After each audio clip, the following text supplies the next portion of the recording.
Oke ya, sudah. Ayo, siapa yang mau berpendapat? Apa yang memengaruhi harga sebuah rumah yang telah kalian pelajari? Ayolah, kalian sudah belajar selama 3 tahun, sudah hampir lulus juga.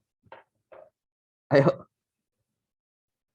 pasti jawaban kalian benar gitu ya. Jadi nyantai aja gitu ya. Jadi saya kemarin saya kemarin tuh dapat gini. Saya kemarin dapat ada yang menjadikan saya bukan narasumber ya, mungkin sebagai survei mereka itu ya. Anak-anak mahasiswa juga adik kelas kalian gitu ya. Dia salah satu pertanyaan dari adik kelas kalian adalah, Pak, berikan kami tips dong gitu ya, kuliah di PKN STAN kira-kira apa saja. Nah, saya memberikan tips, salah satu di antaranya gini. Dan kalian, saya mungkin juga sudah memberikan kepada kalian gitu ya. Saat di PKN STAN, oke, mungkin yang utama adalah kalian memperoleh ilmu pengetahuan di kampus dari semua mata kuliah yang kalian peroleh. Kalau D3 kan sekitar 108 SKS, kalau D3 penilai lebih banyak lagi gitu ya, hampir 120 SKS. Ya, itu utama gitu ya. Tapi sebenarnya saat di kampus seharusnya ada beberapa hal yang mungkin perlu dipelajari dan akan berguna nanti saat kalian penempatan. Apa itu? Gitu ya. Jadi nanti kalau kalian di penempatan, kalian sudah ditempatkan di dunia kerja gitu ya, mungkin ada beberapa hal yang tidak kalian peroleh dari pendidikan formal ini, tetapi sebenarnya kalian telah mempelajari di kampus. Misalnya apa? Misalnya adalah bagaimana kalian menyampaikan pendapat, bagaimana kalian melakukan presentasi, bagaimana kalian memberikan pertanyaan, gitu ya. Itu kan hal-hal yang mungkin secara tidak langsung atau tidak kalian sadari sebenarnya bisa dilatih sejak kalian masuk ke PKN STAN. Jadi hal-hal seperti itu apa ya? Ya nanti deh kalian akan merasakan gitu ya saat di kantor. Saat di kantor mungkin pengetahuan yang kalian peroleh mungkin tidak sepenuhnya digunakan untuk menyelesaikan suatu pekerjaan, tetapi pengetahuan-pengetahuan tadi, komunikasi skill tadi ya, presentasi, menyampaikan pendapat itu yang justru akan apa ya diperlukan dan mungkin setiap hari akan kalian gunakan gitu. Jadi oke, sekarang latihan deh, latihan ngomong deh. Bukan latihan ngomong. Jangan males-malesan, kalian sudah mau lulus lagi, males menjawab. Oke, sekali lagi. Apa yang memengaruhi harga sebuah rumah? Oke, satu-satu tip. Apa tip yang memengaruhi harga rumah? Satu atribut aja, tip. Bebas. Mungkin karakteristik lingkungannya, Pak. Karakteristik lingkungannya, oke. PSDA sekali gitu ya, penilaian sumber daya alam sekali. Oke, Agita. Pak. Jarak dengan pusat kota mungkin, Pak. Oke, jarak dengan pusat kota make sense ya. Oke, kita tahu, kita telah mempelajari juga di ekonomi wilayah dan perkotaan. Semakin jauh dari CBD misalnya, itu harga rumah, harga tanah, itu relatif lebih murah. Oke, Wildan, nih. Mungkin dari Apa dah? segi supply dan demand-nya, Pak. Supply dan demand-nya iya, gitu ya, karena apa? Kita tahu harga gitu ya, penentuan harga ya memang dari supply dan demand. Oke, ya make sense sih sebenarnya gitu ya. Waktu kita belajar PIE, ekonomi mikro, penentu harga, keseimbangan pasar adalah interaksi antara demand dan supply. Ini kita telah bahas juga di analisis pasar properti. Oke, Hayati. Kondisi fisik, Pak. Kondisi fisik, oke. Contoh kondisi fisik dari sebuah rumah apa, Hayati?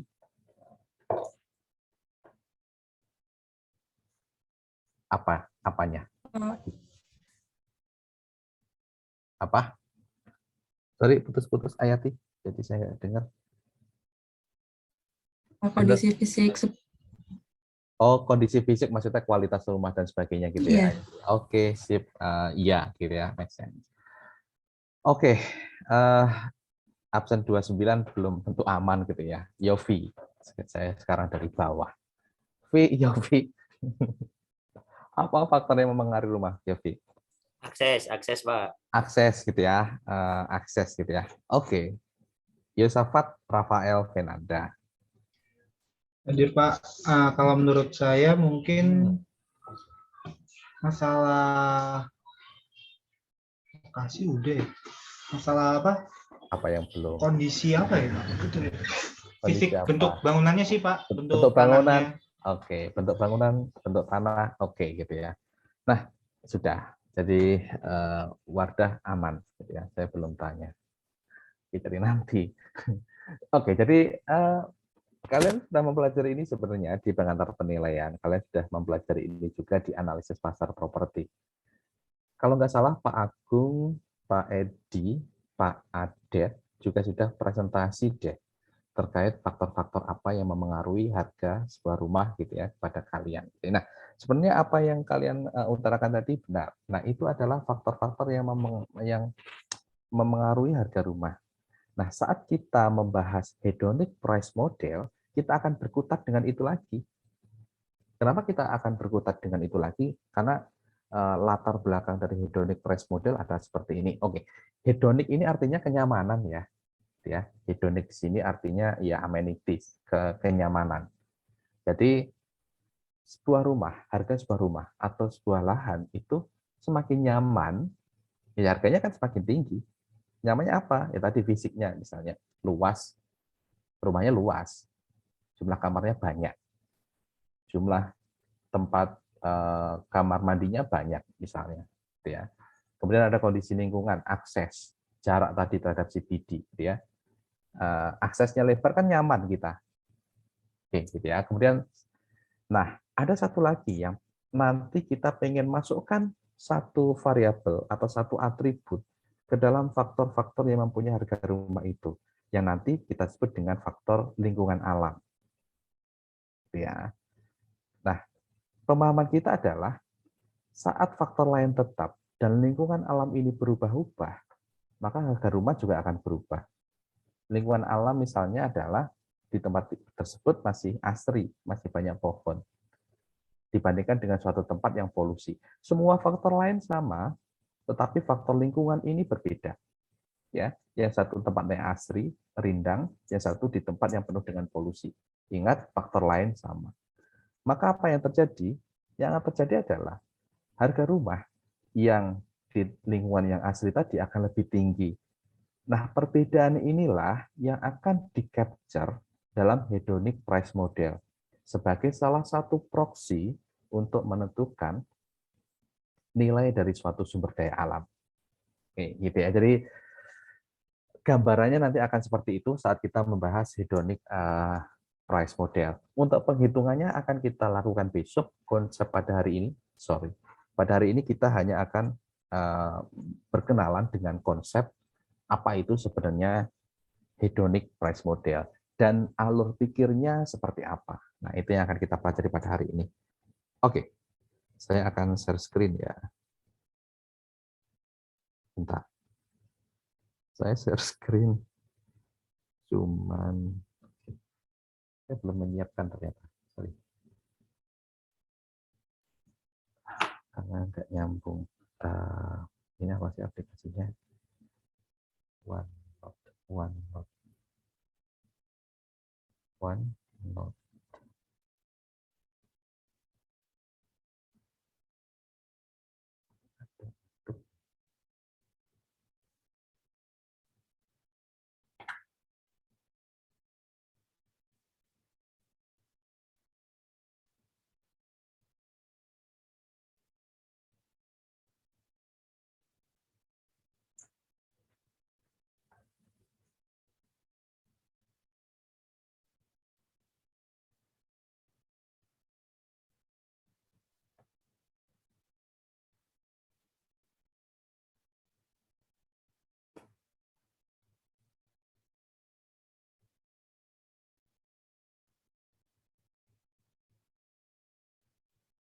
Oke, sorry karena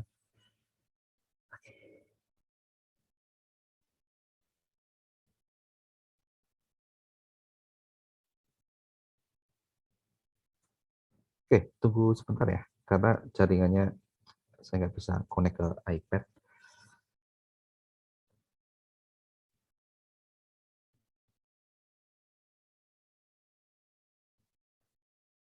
Saya kirim aja.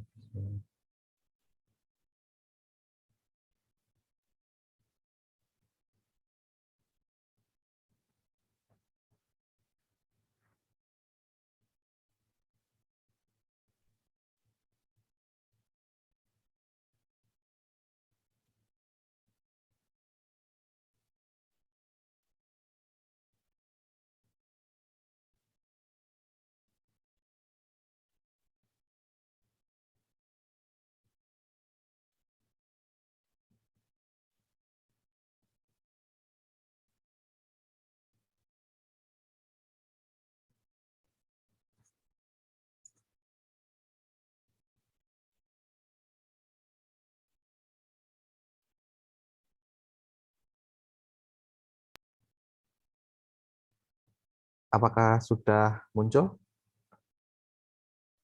Sudah, Pak. Oke, sip.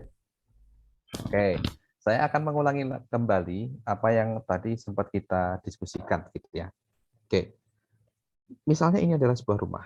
Oke, anggap aja ini adalah sebuah rumah yang bagus. Nah, harga sebuah rumah ini akan dipengaruhi oleh berbagai macam faktor.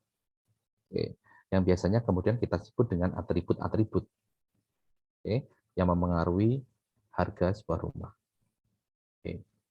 Ini adalah atribut-atribut yang memengaruhi harga sebuah rumah yang tadi teman-teman sempat bahas.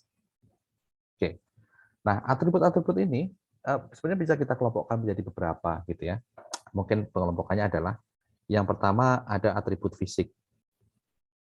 Atribut fisik ya fisik dari rumah itu mungkin luas, mungkin kalau tanah juga bentuk tanah, kontur tanah, kesuburan tanah.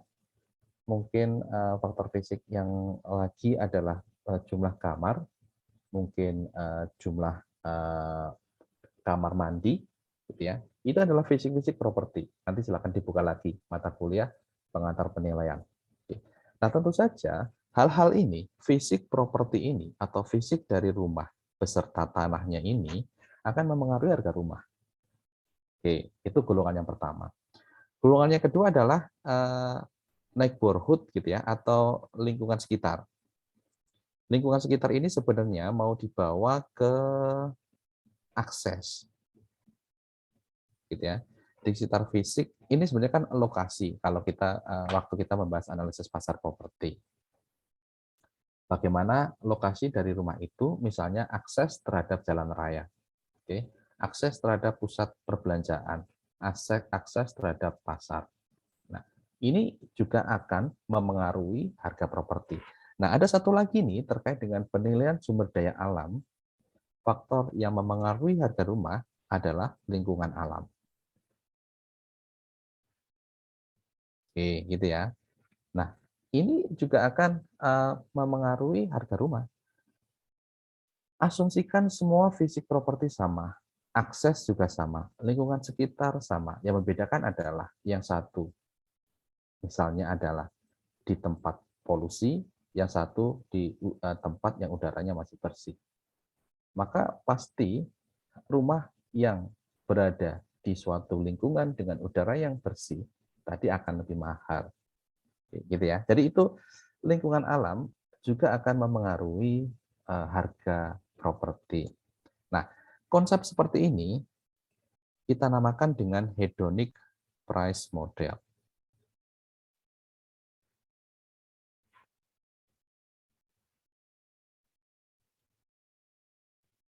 Oke. Nah, hedonik di sini sendiri sebenarnya artinya adalah kenyamanan gitu ya. Artinya ya yang memengaruhi harga sebuah rumah atau tanah ya atribut-atribut yang mungkin nanti akan memengaruhi kenyamanan kita saat bertempat tinggal di situ. Oke. Nah, konsep HPM, hedonic price model, untuk menentukan nilai dari suatu sumber daya alam dan lingkungan ini didasarkan pada suatu kondisi bahwa dengan menganggap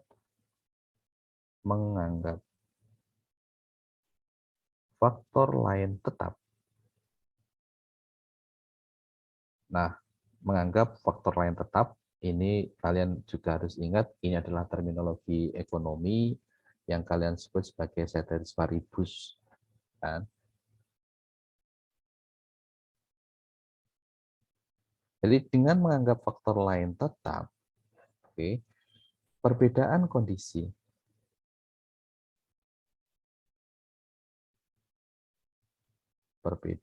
kondisi lingkungan alam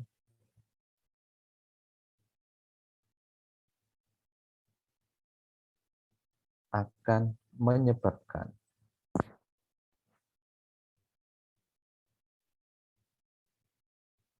perbedaan harga rumah atau lahan.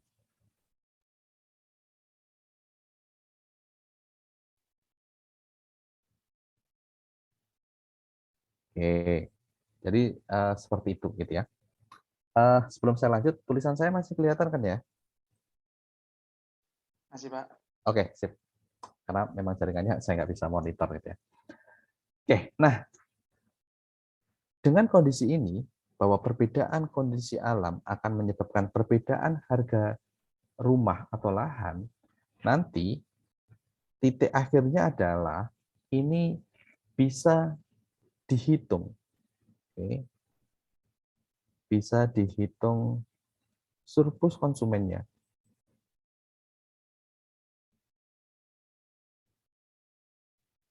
Dan nilai sumber daya alam. Ya. Oke, nah. Nanti untuk contoh soalnya, penghitungannya nanti akan kita pelajari di minggu depan. Minggu depan kita udah libur ya? Atau belum? Masih ada satu pertemuan lagi ya? Jadi minggu depan kita akan mempraktikkan HPM ini, gitu ya, hedonic price model. Tapi konsepnya sekali lagi akan kita pelajari pada hari ini. Nah, kalau kita gambarkan konsep yang baru saja kita pelajari tadi adalah seperti ini.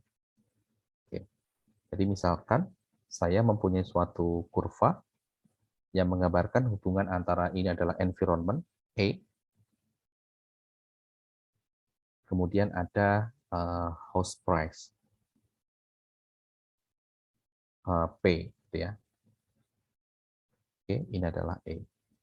Nah, environment di sini apa? Gitu ya. Environment di sini bisa bermacam-macam. Nanti kita akan berkenalan dengan beberapa hal yang bisa kita gunakan untuk sebagai proksi dari environment ini. Misalnya jarak terhadap sumber daya alam, ya. Kemudian ada luas dari suatu sumber daya alam dan sebagainya, gitu ya. Tapi intinya atau mungkin keberadaan sih. Keberadaan berarti 1 dan 0 gitu ya. Kalau kita menggunakan dummy variabel. Nah, semakin tinggi environment, artinya semakin berkualitas, semakin banyak, semakin asri dan sebagainya, harga rumah juga akan semakin tinggi. Jadi kalau kita gambarkan kurvanya akan menjadi seperti ini. Nah, ini adalah harga rumah, kurva harga rumah gitu ya. Oke, PI yang merupakan fungsi dari tadi. Misalnya adalah fungsi dari size, fungsi dari neighborhood, kemudian fungsi dari environment dan kawan-kawannya gitu ya, tadi yang kalian sebut gitu ya. Oke. Nah, bentuknya akan seperti ini. Jadi memang apa yang kita bisa tarik kesimpulan dari bentuk kurva harga rumah kalau kita hubungkan dengan environment ini. Oke. Dari kurva ini, kita bisa menarik kesimpulan bahwa terjadi suatu properti yang kita sebut dengan diminishing marginal.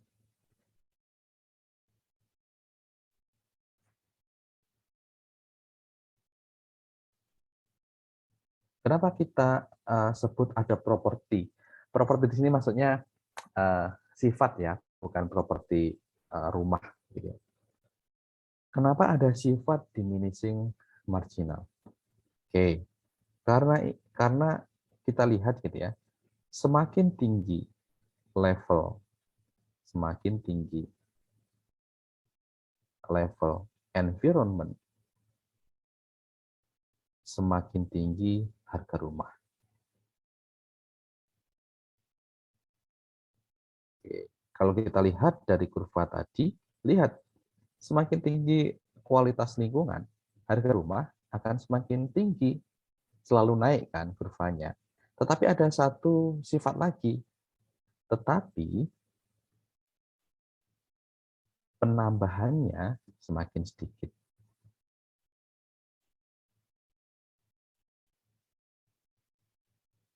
Oke, ya.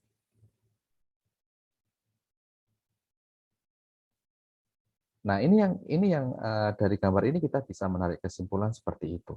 Oke, sekali lagi harga rumah yang merupakan fungsi dari size, neighborhood, environment dan sebagainya.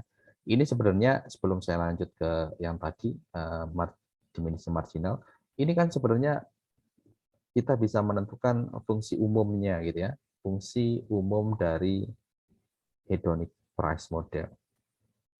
Hedonic price model. Apa itu? Bahwa harga dari suatu rumah atau lahan gitu ya, ini merupakan fungsi dari berbagai macam atribut X1, X2 dan seterusnya. Oke, kemudian ada Y1, Y2 dan seterusnya. Dan ada Z1, Z2 dan seterusnya. Oke. Nah, ini tadi yang kita kelompokkan tadi gitu ya, merupakan fungsi dari berbagai macam atribut terkait fisik. Ada berbagai macam atribut terkait dengan lingkungan sekitar. Lingkungan sekitar ini lebih ke lokasi tadi gitu ya. Dan berbagai macam atribut terkait dengan alam. Oke, nah inilah yang kemudian sekali lagi kita sebut dengan hedonic price model. Ya, nah nanti kita akan bawa nih kenapa perbedaan kondisi alam itu bisa dijadikan salah satu proksi. Urut-urutannya adalah seperti ini. Perbedaan kondisi alam akan menyebabkan perbedaan harga rumah. Nah, dari perbedaan harga rumah ini bisa kita tarik menjadi nilai dari suatu sumber daya alam. Gitu ya. Itu konsep dari hedonic price model. Jadi selagi mungkin kalau kita bicara konsep adalah perbedaan kondisi lingkungan, okay, kondisi alam, ini akan menyebabkan perbedaan harga rumah.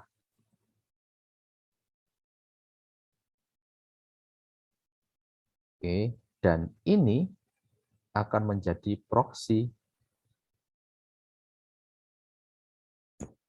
nilai dari suatu sumber daya alam dan lingkungan.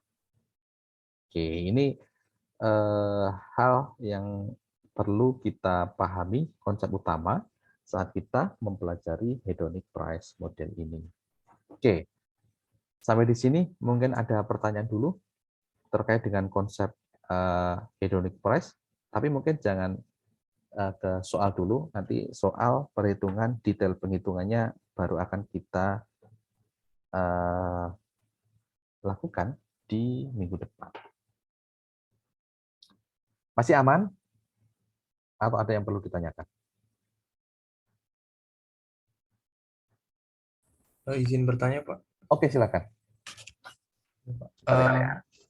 Iya, Pak. Tadi saya penasaran yang kan tadi itu nilai sumber daya alam ini kalau di model ini tuh diturunkan dari marginalnya kan ya, Pak. Artinya ketika sumber daya alam itu nggak ada, nilai properti bakal turun dan penurunannya itu kita anggap sebagai nilai dari sumber daya alamnya kan, Pak. Iya, konsep utamanya seperti itu. Iya, Pak. Nah, tadi kan ini pakai fungsi ya, Pak. Mungkin dari regresi.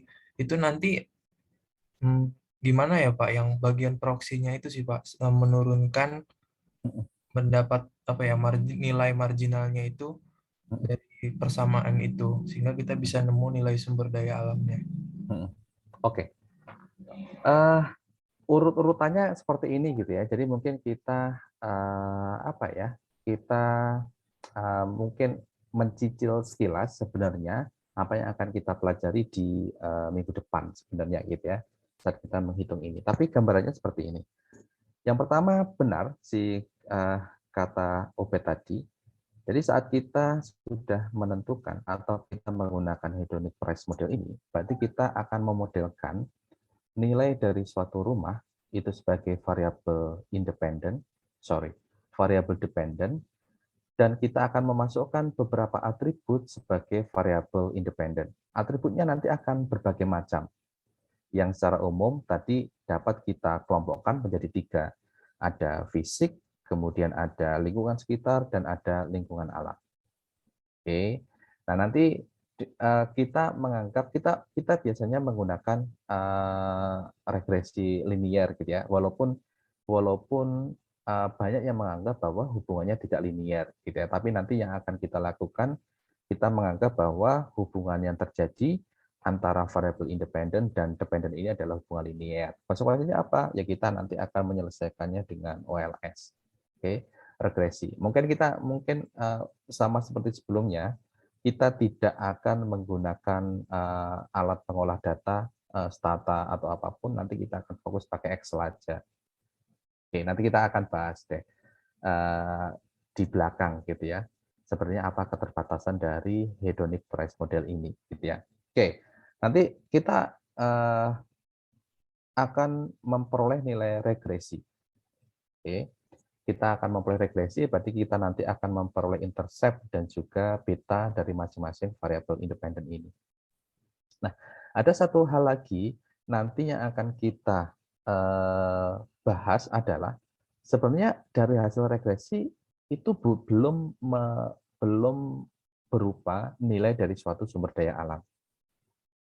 Tetapi dari hasil regresi tadi, kita bisa menentukan yang kita sebut dengan implicit price. Nah, apa itu implicit price? Implicit price nanti artinya adalah berapa perubahan harga rumah akibat perubahan satu unit variabel lingkungan alam tadi. Gitu ya. Karena kita kan belum kita belum bisa bicara itu dari hasil regresi.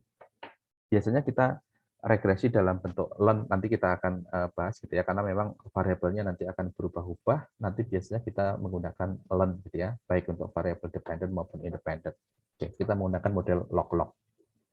Oke, kita sudah tahu nih yang kita sebut dengan implicit price, nilai dari implicit price. Nah, dari implicit price itu kita akan memperoleh surplus konsumen, gitu ya. Dengan sebenarnya kita akan meregresikan kembali implicit price sehingga kita memperoleh surplus konsumen. Dan tentu saja surplus konsumen itulah yang nanti akan menjadi proksi dari nilai sumber daya alam yang sedang kita analisis, gitu ya. Obed gambarannya secara sekilas mungkin seperti itu. Detail penghitungannya nanti akan kita lakukan di minggu depan. Di minggu depan kita akan menggunakan data. Kita akan menggunakan data hedonic price model ini. Kita nanti akan ada set data yang menunjukkan hubungan nilai-nilai antar variabel. Variabel dependennya nanti ada harga rumah. Kemudian independennya nanti kita akan dapat jumlah kamar sebagai salah satu bagian dari fisik tadi yang mempengaruhi harga rumah. Kemudian ada apakah rumah itu independen atau enggak, artinya punya tetangga dekat atau enggak, atau melekat ke rumah yang lain atau enggak. Kemudian distance, jarak gitu ya, terhadap akses jalan raya. Kemudian bagaimana tingkat kriminalitasnya. Kemudian ada satu variabel lingkungan alam, yaitu asri atau enggak, gitu ya, di area itu. Kemudian ada pendapatan dan sebagainya, gitu ya. Nanti akan kita bahas. Nah, variabel-variabel ini nanti sekali lagi akan kita regresikan. Kita akan memperoleh implicit price, dan dari implicit price bisa kita tarik suatu nilai surplus konsumen, dan surplus konsumen itu nanti akan kita gunakan sebagai proxy untuk menentukan nilai dari suatu sumber daya alam. Gambarannya seperti itu, Bet. Cuma nanti mungkin detail penghitungannya kita lakukan minggu depan ya, Bet ya. Siap, Pak. Terima kasih, Pak. Oke, sip. Oke. Kita balik dulu ke yang tadi. Oke, kita sudah ke diminisi marginal. Tadi kita sudah membahas itu. Oke, 100%, 100%. Nah,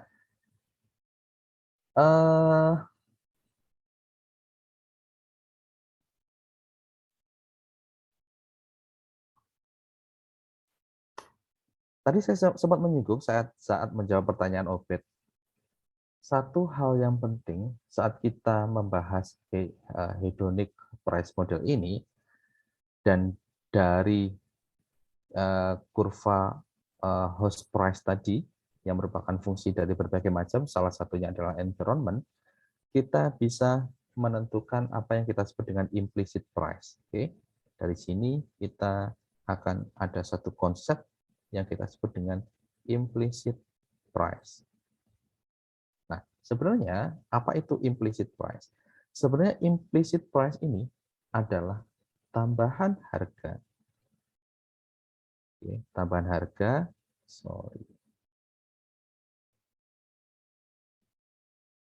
tambahan harga yang harus dibayarkan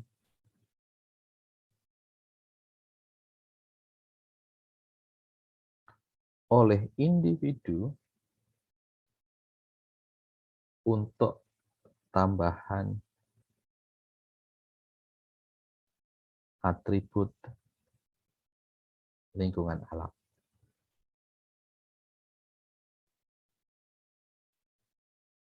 Oke, implicit price adalah tambahan harga yang harus dibayarkan oleh individu untuk tambahan atribut lingkungan alam. Ya, tambahan akibat tambahan. Kita bicara konsep marginal seperti yang disampaikan oleh Obed tadi. Nah, bagaimana kita memperoleh implicit price? Kalau implicit price kita simbolkan sebagai PE, tambahan atas tambahan, maka kalau ini kita bicara matematika, berarti ini adalah kita menggunakan konsep turunan parsial. Kenapa kita menggunakan konsep turunan parsial? Karena tadi variabel kita ada banyak tadi X-nya, tidak hanya environment itu sendiri, tetapi ada berbagai macam variabel, dan kita hanya akan mencari hubungan tambahan harga yang harus dibayarkan atas tambahan atribut lingkungan alam. Jadi konsep kita adalah konsep turunan parsial. Nanti silakan dibuka lagi pelajaran di SMA di turunan parsial ini. Oke, tapi intinya sekali lagi implicit price ini adalah turunan parsial price terhadap environment. Oke, gitu ya. Nah, dari konsep turunan parsial ini sebenarnya kalau kita mengerjakan suatu turunan parsial kan kita mengasumsikan bahwa faktor lain itu tidak berubah, atau dalam ekonomi kita sebut dengan ceteris paribus tadi.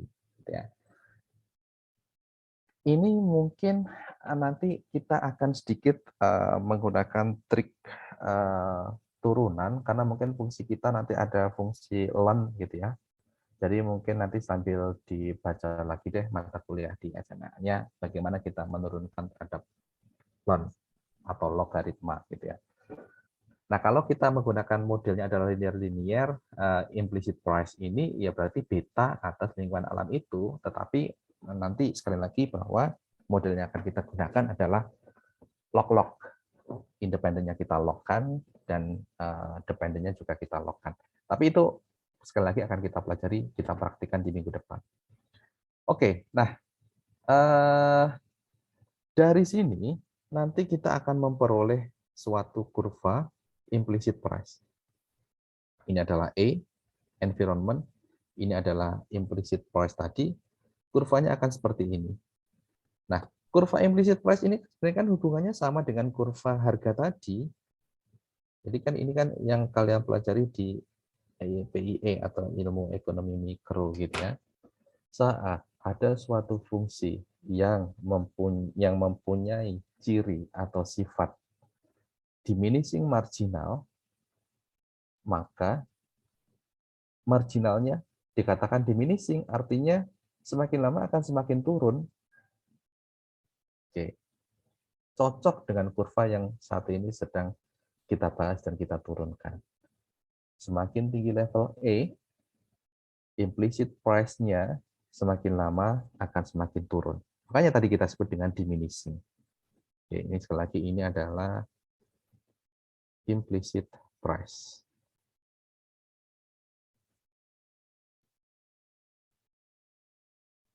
Oke, kurang berapa menit? Kurang 5 menit. Oke, kurang 5 menit saya akan mengajak mungkin ke suatu simpulan deh. Mungkin bukan suatu simpulan deh.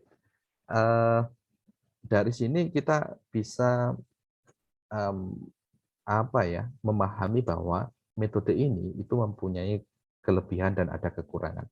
Kita bicara dulu keunggulan dari metode hedonic price model ini. Yang pertama, keunggulannya adalah ini bisa menjadi opsi. Ya tentu saja gitu ya, karena ini adalah salah satu teknik yang kita gunakan untuk menilai suatu sumber daya alam. Bisa menjadi opsi penilaian sumber daya alam. Dan keunggulan yang kedua adalah informasi yang dikumpulkan yang akan kita gunakan di dalam teknik ini, informasi yang dikumpulkan ini bisa dilakukan dengan mudah karena datanya adalah data sekunder. Informasinya bisa kita kumpulkan dengan mudah dan efisien karena datanya adalah data sekunder. Ini adalah salah satu keuntungan saat kita menggunakan hedonic price model untuk menentukan nilai dari suatu sumber daya alam. Datanya adalah data sekunder. Mungkin itu sih keunggulan utamanya, sedangkan kelemahannya yang pertama adalah nilainya ini sebenarnya kan, nilainya itu sebenarnya dari proses yang tadi saya bicarakan panjang lebar, nilai sumber daya alam itu diturunkan dari perbedaan kondisi.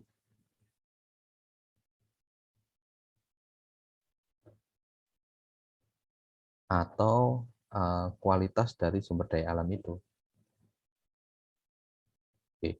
Bukan menilai keadaan lingkungan yang diamati. Mungkin cara sederhananya, ya ini adalah proksi sebenarnya. Dari tadi kan kita tidak menilai sumber daya alam, tapi kita menilai harga rumah karena perbedaan kondisi sumber daya alam. Dan perbedaan harga rumah ini nanti bisa menjadi proksi bahwa itulah nilai dari sumber daya alam, gitu ya.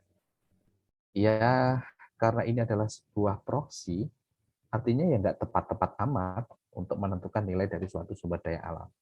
Tetapi ini menjadi mungkin salah satu pendekatan yang sistematis yang bisa kita gunakan untuk menilai suatu sumber daya alam. Keadaan lingkungan yang diamati. Dan mungkin nanti sebenarnya kelemahan bisa kita lihat dari sisi ekonometri. Saat kita melakukan mencari hubungan antar variabel, kita asumsikan linier, kita menguji hipotesis. Kan sebenarnya kan kita dilandasi oleh suatu asumsi dasar blue gitu kan. Base linear, unbiased, estimator. Agar itu terjadi, maka kita perlu untuk melakukan uji asumsi-asumsi klasik. Tetapi nanti yang akan kita lakukan, kita mengesampingkan itu. Kita tidak akan menguji multikolinearitas, kita tidak akan melakukan uji autokorelasi, kita tidak akan menguji homoheteroskedastis, ya, kita tidak akan menguji itu. Gini, praktik yang benar kita uji ya, cuman dari berbagai macam literatur gitu ya, termasuk di jurnal, biasanya mengesampingkan ini. Sehingga ini bisa menjadi salah satu kelemahan. Kalau kalian menyusun KTTA paper yang baik, seharusnya saat kalian menggunakan pendekatan hedonic price model, tetap gunakan langkah-langkah ekonometri yang benar ya. Jadi walaupun nanti di teks kita mengesampingkan itu, tetapi kalau kalian lakukan sendiri nanti tetap gunakan prosedur itu. Nah, dari sisi ekonometri, kalau kita tidak menguji itu, besar kemungkinan nanti akan terjadi multi-call. Contoh sederhana adalah kita kan menggunakan variabel jumlah kamar. Kita menggunakan variabel jumlah tempat kamar mandi, gitu ya. Ya ini pasti nanti akan mungkin kemungkinan besarnya akan multi call, ya. Oke, ya nanti silakan baca lagi deh bagaimana menghindari multi call. Apakah mungkin salah satunya di eliminasi dan sebagainya. Nanti baca lagi di ekonometrinya. Kemudian ada spasial ekonometri lagi, spasial autokorelasi. Apa itu? Bahwa nilai atau harga rumah akan dipengaruhi harga rumah sekitar. Nah, ini sebenarnya salah satu Y yang dipengaruhi oleh Y lain, ini juga termasuk yang kita sebut dengan autokorelasi gitu ya. Spasial autokorelasi sebenarnya yang paling tepat gitu ya. Nah, ini juga menjadi salah satu kelemahan. Oke, mungkin itu dulu sebenarnya. Bentar ya, sudah jam 13 saya belum tutup. Oke, hadir semuanya tutup kelas. Mungkin itu dulu penjelasan kita terkait dengan hedonic price model. Tapi paling enggak yang saat ini ada di dalam bayangan kalian, walaupun mungkin belum bisa menghitung, karena mungkin praktik menghitungnya adalah nanti di minggu depan, tetapi sebagai resume dari hedonic price model ini sekali lagi adalah latar belakangnya adalah perbedaan kondisi alam akan menyebabkan perbedaan harga rumah. Dan perbedaan harga rumah inilah yang merupakan proksi dari nilai suatu sumber daya alam. Oke. Kita juga sebenarnya konsep dari hedonic price model adalah kita mengidentifikasi atribut-atribut yang memengaruhi harga rumah, baik itu bisa kita kelompokkan dalam atribut fisik, lingkungan sekitar, dan lingkungan alam.